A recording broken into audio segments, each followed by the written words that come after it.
ওবায়দুল কাদের আঙ্কেলের কাছে পাঠাতাম, তাহলে কি বলতো? ওই দেখা যায় তাল গাছ, ওটা আমাদের, ওটা শেখ হাসিনা বানিয়েছে। কবিতা শোনাবো? একটা কবিতা শোনো। কবিতাটা হলো, ওই দেখা যায় তাল গাছ, ওই আমাদের গা, ওইখানেতে বাস করে কানা বগির ছা। এই কবিতা পারেন না এরকম মানুষ মনে হয় খুব কমই আছেন। এই কবিতা আমি এটা বলে শেষে মানে কেন বললাম সেটা বলে দেব, আগে কবিতাটা আবৃত্তি করে নিই। আমাদের বাচ্চারাও পারেন, ছোট ছোট বাচ্চারা, ওদের যদি বলা হয় এই কবিতাটা আবৃত্তি করো, তাহলে আবৃত্তি করবে। ওই দেখা দেয় তাল ডাল, ওই আমাদের দা, ওই থানেতে পাত তলে তানা বদির থা, ও বদি তুই থাকতি পান্তাবাদ তাকতি, পান্তা আমি পাইনে, পুঁতি মাত পাইনে, একটা যদি পাই অমনি দৈলে গাপুত গুপুত গায়। এই বলবে তো? এই কবিতাটা যদি মনির খানের কাছে দেওয়া হয়, তাহলে সে কি করবে? সে বলবে, ওই দেখা যায় তাল গাছ, ওই আমাদের গা, ওইখানেতে বাস করে কানা বগির ছা, অঞ্জনা রে অঞ্জনা। বলবে তো? কারণ কি? কারণ হলো ওর যত গানই গাতি হোক, মানে গাওয়া হোক, ওই গানের মধ্যে অঞ্জনা ঢুকাইনই লাগবে।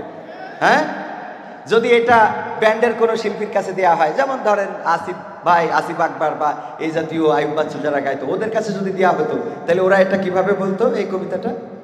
ওই দেখা যায় তাল গাছ, ওই আমাদের গা, ওইখানেতে বাস করে কানা বগির ছা, প্রিয়া রে প্রিয়া বগি আছে এখানে। ওর কি ঢুকাইতে হতো? প্রিয়া।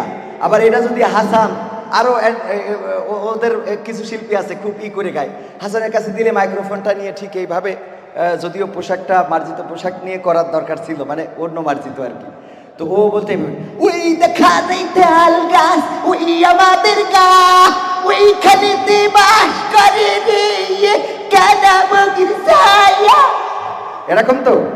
এটা যদি আমার আব্দুল কাদের জিয়াদি ভাইয়ের কাছে দেওয়া হয়, কুষ্টিয়ার প্রখ্যাত আলেমে দ্বীন আলোচক, উনার যদি বলা হয় কবিতাটা একটু পাঠ করেন, তো উনি পাঠ করবে, ওই দেখা যায় তাল গাছ, ওই আমাদের গা, ওইখানেতে বাস করে কানা বগির ছা, ও বগি তুই খাস কি পান্তা ভাত চাস কি?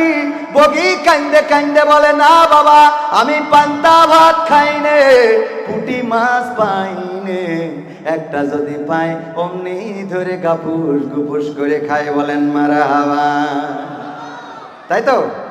আবার এই কবিতাটা যদি আমরা কোনো রাজনৈতিক নেতার কাছে দিতাম, ধরেন একসময় স্বাস্থ্যমন্ত্রী ছিল, উনি ইন্তেকাল করেছেন, আল্লাহ মাফ করুন কবরকে, ওনার কাছে দিলে উনি এভাবে বলতেন, ওই দেখা যায় তাল গাছ, ও তাল গাছ আমাদের, এটা নিয়ে বিএনপি ষড়যন্ত্র করছে, এত ষড়যন্ত্র মারা হবে না।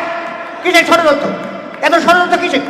বিএনপিদের কখনো তাল গাছ দেওয়া হবে না নাকি? আচ্ছা, এটা যদি আমরা ধরেন কোনোভাবে ওবায়দুল কাদের আঙ্কেলের কাছে পাঠাতাম, তাহলে কি বলতো? ওই দেখা যায় তাল গাছ, ওটা আমাদের, ওটা শেখ হাসিনা বানিয়েছে। এই বগা কে দিয়েছে? শেখ হাসিনা দিয়েছে। এই পুঁটি মাছ কোথা থেকে এসেছে? বঙ্গভবন থেকে এসেছে। এই বগা তাল গাছ পুঁটি মাছ সব আমাদের।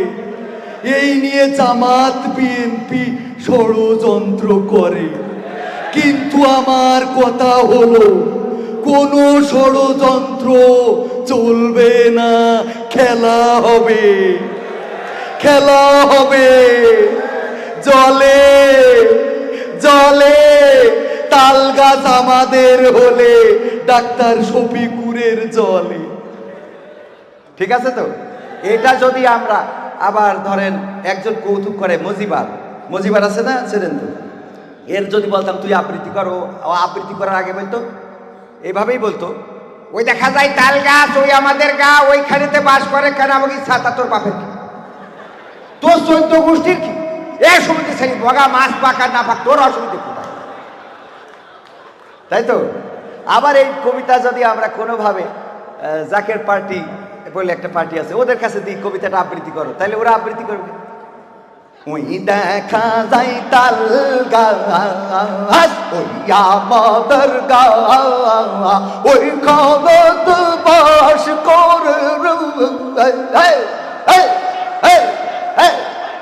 মানে ওই তালে। এটা কেন বললাম, যে যখন যে চেয়ার পায় তখন সে পাওয়ার পায়, আর তার মতো করেই সে মানুষকে খাওয়াইতে চায়। কথা কি বোঝা গেছে? সব করেছে জনগণের জন্য, কিন্তু করেছেটা কি? যশোর থেকে কুষ্টিয়ায় আসার জন্য 5টি বছর ধরে যে রাস্তা মেরামত করলো, যে রাস্তা সংস্কার করলো, যে রাস্তায় এত কিছু করলো, 1 বছরের মাথায় সেই রাস্তা পাকা তুলে সলিড করতেছে। এ সহ্য না করি পারা যায়?